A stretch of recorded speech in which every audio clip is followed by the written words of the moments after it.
This, of course, was the time to sell, right around the all-time high when MVRVs were through the roof. MVRVs right now still show that if you were to buy right now, you'd be doing so at less risk because your average peers are in pain.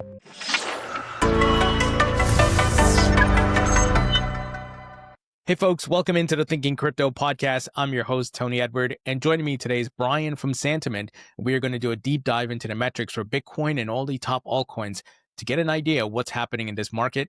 Brian, great to see you. Good to see you, Tony. It's still a bit of a slog out there, and we're hoping things can turn around, but lots we can go over today with how the markets are reacting, targeting MicroStrategy and all sorts of fun discussions about Trump's MRI and how that might relate to crypto. People are really trying to find reasoning for why we're slumping as much as we have. Well, Brian, it's like the saying, a narrative follows price, right? When the price is going up, it's, crypto's taking over the world. When the price is going down, everything's going to collapse. MicroStrategy, Tether's going to collapse. China's banning crypto. Yep. It's so funny how that cyclical pattern plays out, and the whales and the market makers use that to their advantage. According to retail, there is no explanation needed when crypto goes up, but there are lots and lots of accusations of market manipulation when the opposite happens.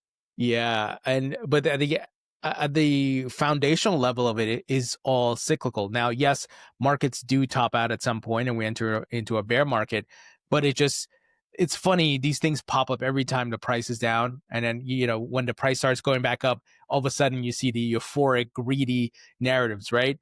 This train can't be stopped, and it's not going to stop. It's going to keep going higher and higher. Oh, yeah.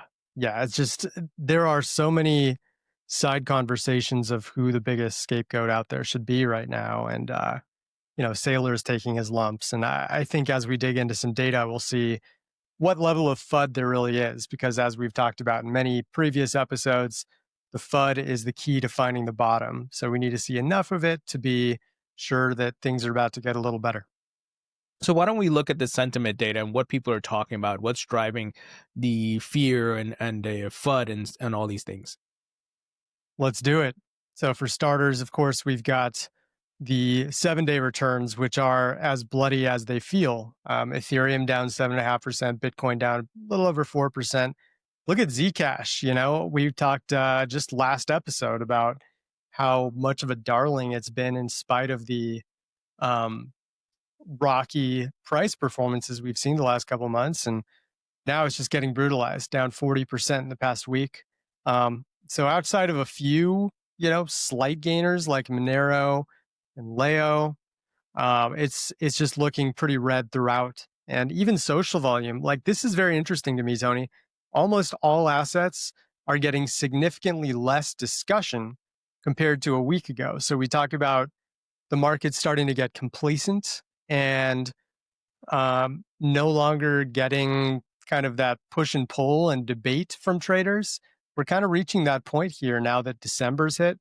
And maybe part of that's due to Thanksgiving. Of course, the largest portion of this is due to US discourse, even though crypto is global. But I do think that the declining level of discussion overall in crypto is a sign of FUD itself and could be considered somewhat of a good sign. So something that we'll be keeping an eye on. Yeah, and I can anecdotally say my views have gone down. I'm getting less engagement on my videos. So to your point, there's a bit of the holidays here in the United States, but also they're not feeling excited about crypto right now. They're feeling fear. They're like depressed, right? Some have given up like, hey, I'm not even going to pay attention to this right now because it's just a mess. Exactly. Yeah. I mean, it's naturally everyone's going to be talking a lot more about crypto when things are going up, but even the last couple of months when it's been flat, there's at least been like those polarizing opinions popping up and, Capo releasing a prediction that everyone gets viral and bloodthirsty about. And now it's just, of course, there's still posts that are getting attention, but there's just much less. And I'm with you. Even Santiment's content, it's a little less engaged than usual. And we know it's the same kind of quality, just like we know your videos are the same quality. But when there's less people interested in trading right now, it's just naturally going to affect all of us. Oh, absolutely. So, what are some of the things, people are searching or sharing? Is it like MSTR, tariffs, um, I don't know, Yeah. Fed and QT, anything like that? Yeah, certainly all of those things are popping up. According to our algorithm that looks at the stories that are kind of generating the most attention compared to normal, just the general discussion about market volatility. Volatility is kind of synonymous with going down. Nobody talks about volatility in the upward direction these days, but starting off with a decline in December. So that's kind of just leading the way. A lot of people, interestingly, you'll notice in the summary here, they're attributing the December fall with a notable sell off amid rising Japan 2-year government bond yields Hmm. hitting 1% for the first time since '08. Sounds concerning, but can this really impact crypto that much? Should people be attributing the entire decline of crypto, which is not supposed to be impacted by macroeconomic or global events quite the way that stock markets are? Should they be, putting that much of a precedent on it? Especially Japan. Of course, it's a very large economy, but it's not the US. Is Japan's 2-year government bond yields hitting 1% really the reason that crypto is tanking? Can't disprove it, but I can be skeptical for sure. Yeah, and again, I think people are looking for narratives, right? Human beings, we need stories, right? It's like, why is this going on? Oh, it's this reason Mhm. versus what we know of the data, the cyclicality of markets. And yes, sometimes these negative news items could trigger a market sell-off, absolutely. But at the end of the day, it's more often the cyclical aspect of the market. Yeah, well said. And we've got things like bullish silver amid Japan rate hikes, Cyber Monday, crypto deals. That's a topic right now. And then here's Saylor at number 4. MicroStrategy, led by Michael Saylor, purchased 130 Bitcoin at around 89.9K each, raising total holdings to 650,000 BTC. The company also established a 1.44 billion USD reserve to cover preferred dividends and interest payments funded through at the market stock sales. So, in other words, sailors coming out saying they're buying more, no big deal. Meanwhile, MicroStrategy, at least it started today. The stock markets are still an hour from closing based on the time we're recording, but started the day down about 12%. So a lot of people were talking about how MicroStrategy is finally over. Uh, things are done. It is trailing Bitcoin, like somewhat notably, but at the same time, I think it's a bit of an overreaction to target MicroStrategy quite to the level that they are and calling it a scam, um, because we just had a 4-day break in the US. The markets were open for like a few hours on Friday. I know that, but they were closed Thursday. During the Thursday to Sunday trading, Bitcoin and crypto just tanked. So all of a sudden, MicroStrategy opens up down like double what Bitcoin's decline is. So everyone's going, oh, MicroStrategy is just getting crushed because they're a scam.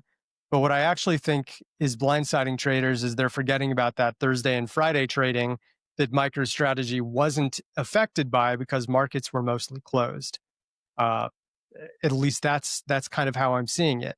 You can have your opinions about whether they can, turn things around. I know MicroStrategy is really getting crapped on, if you will, but I don't have a strong opinion the way the crowd does. I think it's a company that's run by Saylor that is doing a lot of somewhat transparent things and somewhat not so transparent things, and people are kind of forming their opinion based on whatever the prices of MSTR are doing any given day. Of Yeah, absolutely. And I know there's a lot of eyes on MicroStrategy just because of the correlation with Bitcoin and people course. trying to see if their top is in or not. So, and then look, if you're shorting Bitcoin right now, which I think a lot of people are, that's an easy target, right? To be out there and say, look, MicroStrategy is going to collapse, and you got the narrative. Yeah, and MicroStrategy, for those who aren't in the know, it's something a lot of people really like having as a way to get exposure to crypto without owning crypto, just like the ETFs. But with MicroStrategy, it's slightly leveraged just Mm. naturally. It kind of I forget the exact number, but something like a 2x leverage stock that correlates fairly well, but not perfectly with Bitcoin. So when it's really plummeting, it plummets far more severely than Bitcoin. And then people start to open their eyes and go, wow, what a scam MicroStrategy is. And I know there's plenty of intricacies to why people either love it or hate it. But the main reason is when prices go way down all of a sudden, uh, people get very vocal about Saylor being a scam artist and a grifter and all of these things. Mm-hmm. But I wanted to look at funding rates here because you mentioned it, and we do have the data to show that on Binance, yeah, there have been some shorts. They've turned long a bit today, interestingly.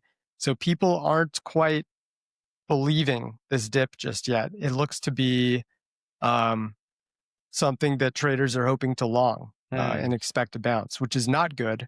We want to see people shorting as it goes down, and that will often indicate the bottom. Those shorts then get liquidated, like right here, and we bounce back up. So Binance, those shorts have at least temporarily stopped. They actually look a little more consistent on BitMEX. So there are quite a few of these shorts going on there. I would just wait until you're getting really extreme shorts if you're looking for a very confident signal on when precisely to buy. There's a reason we don't say buy exactly at 81K or 77K, because it depends on stuff like this, like how are traders reacting to different prices in real time. We can't predict that all of the shorts are going to suddenly pop up at 80K, but we can see as they start to happen, like, okay, that's a sign that we're going to bounce because there's a lot of shorts that are ready to be liquidated and act as rocket fuel to push prices back up. Yeah, absolutely. So it could potentially be some more downside. We're gonna just have to wait and see. Based on funding rates, yeah. I Yeah. mean, there's plenty of data that we can go over that I've kind of prepared here.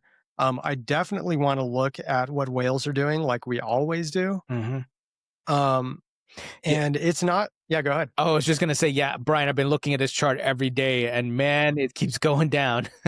Still not ideal. The ideal condition, as I talked about in a report I did a few weeks back, is green line goes up, red line goes down. Like right here in September, and what do you know? Early October, we got that all-time high.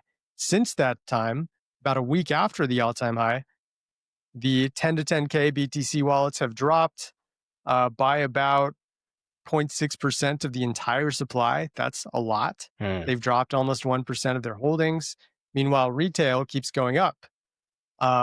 So we need to see like the exact opposite of this. And it hasn't stopped yet. Retail is still buying the dip. They are not quite showing the fear that we are hoping for, at least based on what the numbers are showing of wallets that have zero point zero 0.01 BTC or less in them. Wow. One of the things I was looking back at is in Q1, Q2 of 2024, where there was a big, massive dump by the whales. It didn't mean the bull market was over, but that was the buy the rumor, sell the news event for the Bitcoin ETF. But, that doesn't mean that that pattern repeats now, that it's just another local top. It could be the top is in, but, this is a fun part of investing, I guess. We got to be patient, right? Yeah, that's interesting. I do want to check that out really quick with you and just see if there's some indication as to what they were doing here. So Q1 of 2024, right about here, we suddenly see in late January, they go on a big tear here. So I think this is what you're referring to. The red line, notice how it's mostly going way down. Yep. Green line's going way up. And we hit the then all-time high in March of 2024, getting above 73K, which a ton of people were celebrating. And then shortly after that all-time high, that's when they start to drop. So exactly right. Yeah, and it was a big drop. I mean, just look at that line. If I could see the date here, around June or so, that massive drop moving Oh, forward. right here. Yeah, right. That's a huge decline. Maybe not this at the same rate we're seeing right now, but it's hope. I guess it's some hopium I'm trying to offer some people. Exactly. Yeah. And then, of course, after July 4th or so, for those who remember, it was either a day before or a day after the attempted Trump assassination.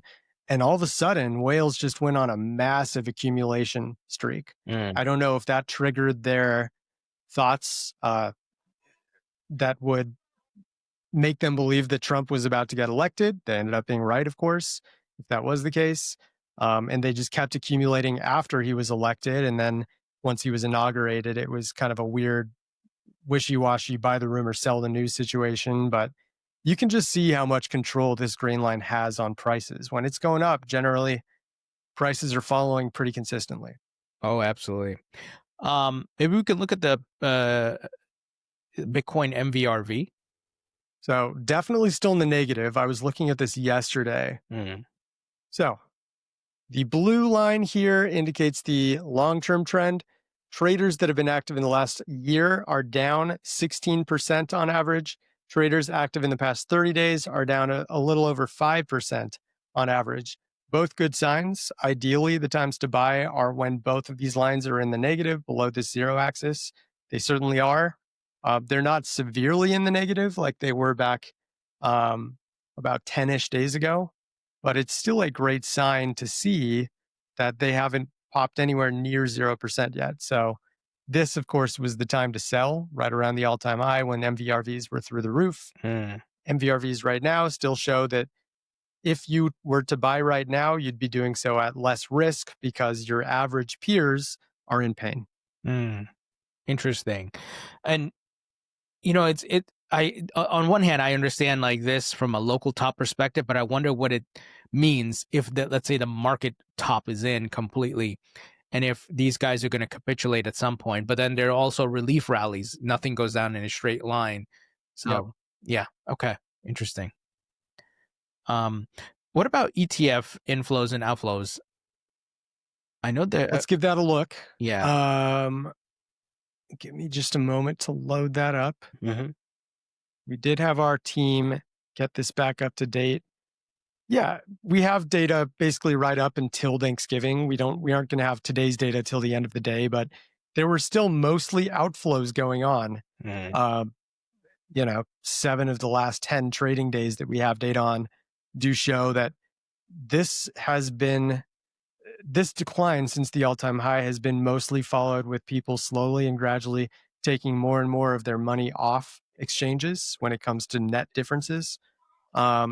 And that's a good thing because we've seen more and more that these ETFs are being controlled by retail as much as institutionals. And FUD tends to lead to bounces while these big spikes and inflows, you would think for the long term, they're good. But short term, when you got just a massive inflow all of a sudden, it's usually followed by a top like here, and especially here right at that all-time high. So I don't mind the fact that people are moving their money out of ETFs. It simply means that people don't trust Bitcoin right now, but people not trusting Bitcoin is not the worst problem in the world. It can actually benefit crypto's bounce in the long run. So outflows mostly.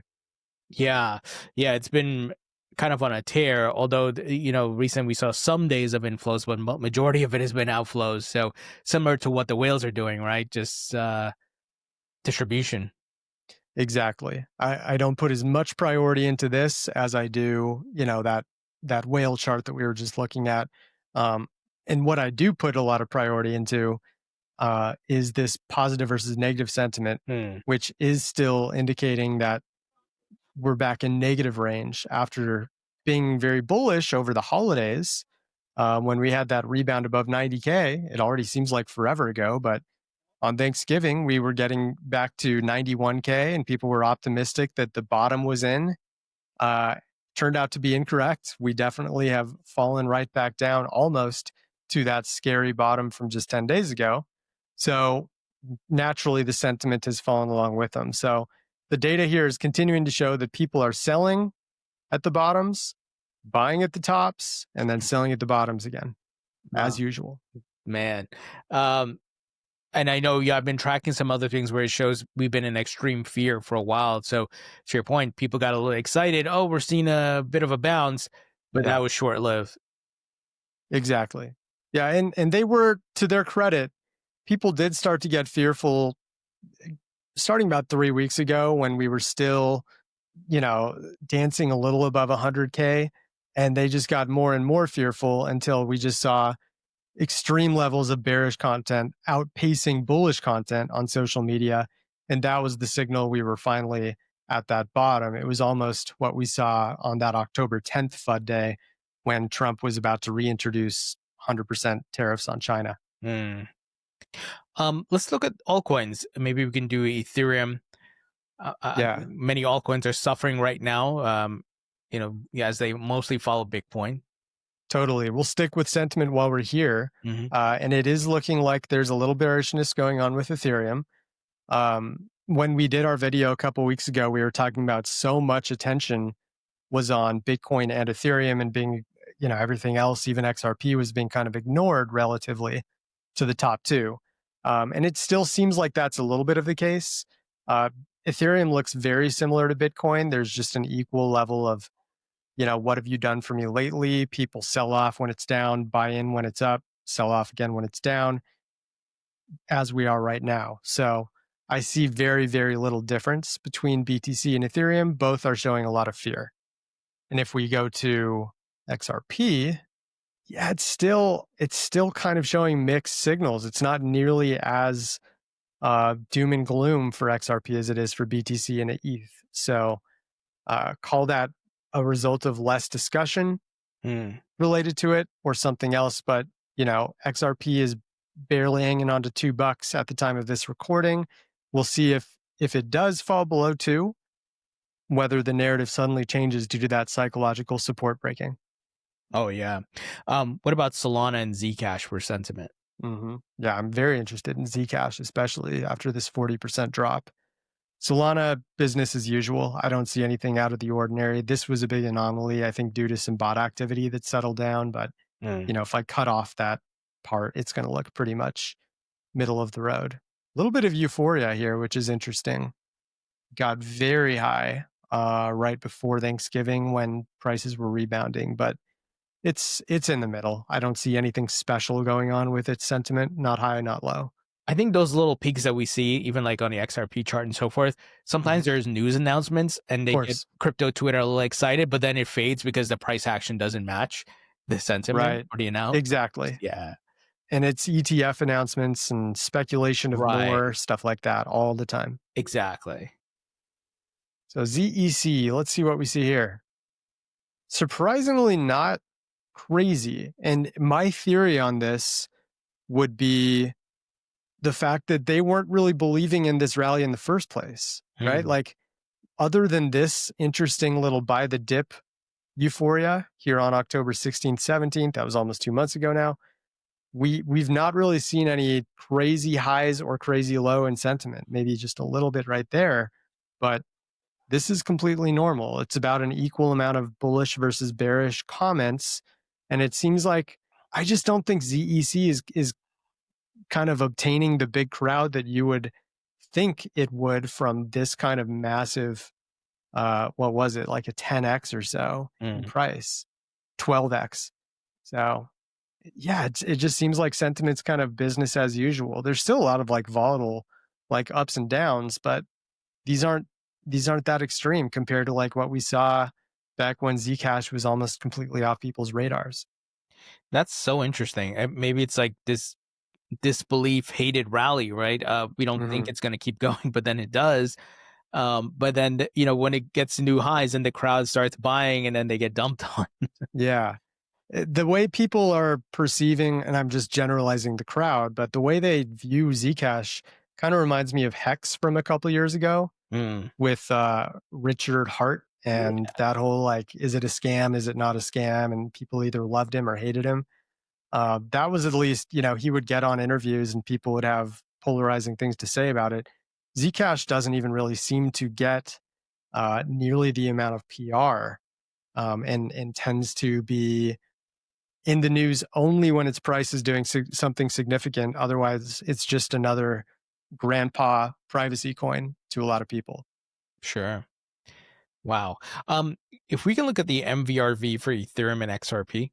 So when it comes to Ethereum's MVRV, as expected, it's very similar to Bitcoin's. Short term, doing a little bit worse. Average 30-day returns are at about negative 8.8%. That's generally a pretty good buy zone. Negative 17.8% for long-term traders. That generally is a great buy zone. So both indicate there's some justification to buy the dip right now.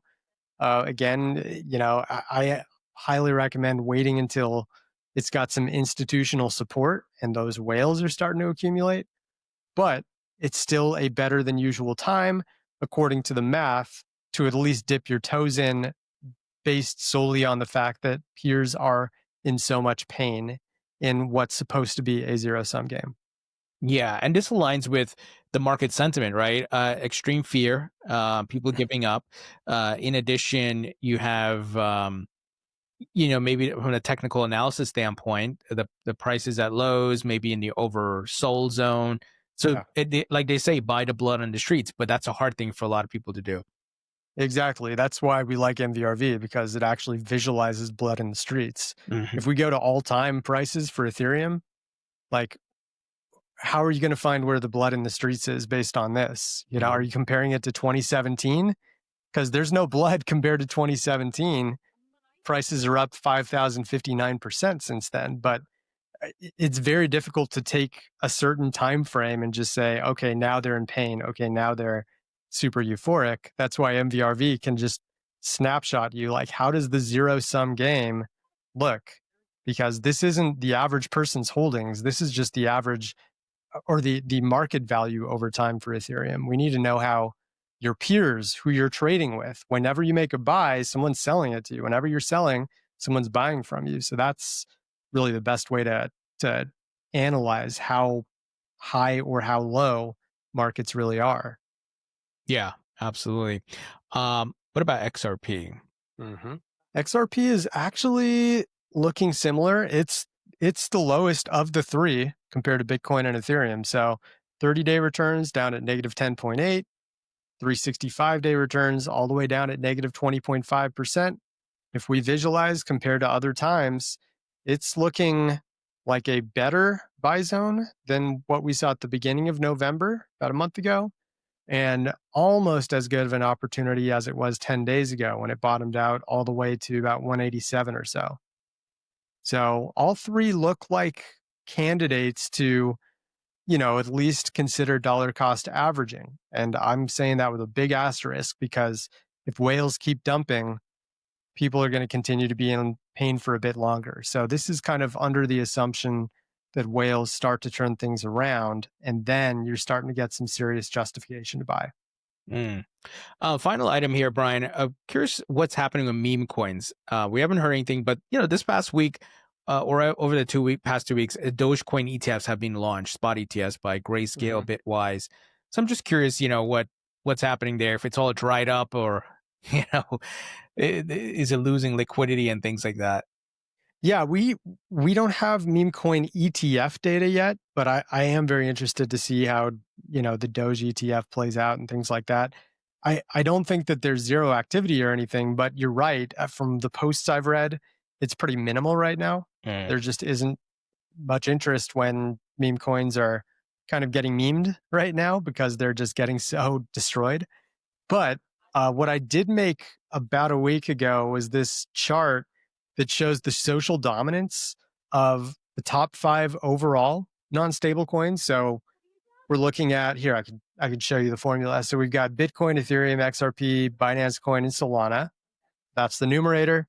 And we're taking their overall discussion, piece of the pie of how much people are talking about them, versus the piece of the pie of Dogecoin, Shiba Inu, Meme, Pepe, and Trump coin. And I'm seeing a little correlation here. When top caps are getting super high, it kind of is an interesting bag where it means there's a turnaround. It doesn't necessarily mean people are greedy, because people are actually more greedy when they're talking about meme coins a lot. But from what I've gathered, like extreme points, like when we get above here, that tends to be a market turnaround a lot of the time, like here, or even here. These are kind of tops and bottoms. And then the same goes for when it's really low. So this is still experimental. So I'm just kind of thinking out loud. From my perspective, high extremes tend to mean there's a reversal. Low extremes also tend to mean there's a reversal. What you don't, when this data isn't very helpful, is when it's kind of in the middle. Right now, it's kind of stuck right in the middle. So I wish I had something very exciting to report right now. But if you see, I could share this link for you so you could put it in the bio, Tony, if you'd like. But Sure. if you see things going above here or way down here, just look for highs and lows. That's when you're typically seeing a shift in the mind share of the crowd, where they're going from talking about Bitcoin and Ethereum a lot to, Dogecoin and Shiba and Trump a lot, or vice versa. And that tends to be the moment when, those algos are selling or buying, and suddenly there's a big shift. Interesting. So, Brian, I often end our episodes by saying, hopefully we are seeing better results in the market. The market's going up. So I don't know if I've been jinxing it. So I'm going to say, I hope we don't see higher prices. I hope we continue to go lower. And maybe the opposite happens. There you go. You'll get a ton of likes for that, Tony, I'm sure. All right, good stuff, Ryan. I'll see you in 2 weeks, and we'll see, how the data is. But I love going through the data and the amount of information Santiment provides, because, like I said, I've been looking at some of these charts every day. It's just so fascinating, especially in these volatile times. Thanks, Tony. Always a pleasure. I'm excited to touch base in mid-December and see where we're at.